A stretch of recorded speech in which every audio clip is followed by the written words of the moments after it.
Say that again. Yeah, I know. I consider it to be almost a periosteal adhesion, where the bones are, they're supposed to be somewhere, you know, like this one coming over the top of this. It can hook itself, this clavicle can actually get shoved so far up it hooks to the spine of the scapula back here. You can actually get it shoved up when it doesn't break, and it just, so you'll see somebody's clavicle on one side straight and the other side's like that, right? It hooks itself over the top, it gets pinned here. It can't get loose. And all the Rolfer in the world isn't going to pull it loose either. So what I found is that it's like, I consider it, you ever play pool at a pool table where you're hitting the balls around? Those two balls have one point that they touch. It's called a kiss, right? The two balls, the cue balls will touch and they have that one little spot. That's all you got to get to. Just the spot where they're stuck. So you wiggle your way in, put pressure on that, it pops apart, and then these things just roll out of it.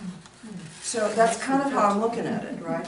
And they're not, it's not joint work. It's not in the joint, it's extra joints. It's where stuff has been shoved and crammed and is glued out of place. So that's how I see it. It's not really in the joints. You don't see me adjusting joints. Chiropractors will adjust joints. Osteopaths will adjust joints. They don't do this, right?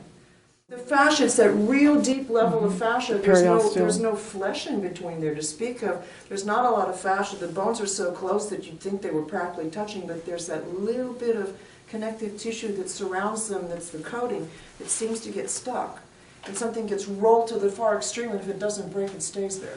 So a lot of people's problems are something where something's been jammed way out of place and it's just stuck there. And if you can break the stick, then you can get that thing to go all the way home. The adhesions form very quickly, Very. and they can be broken just as quickly. Apparently, yeah.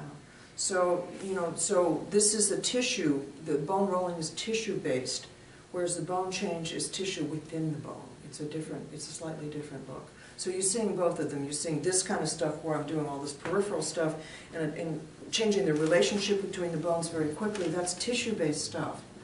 It comes out of my Rolfing work.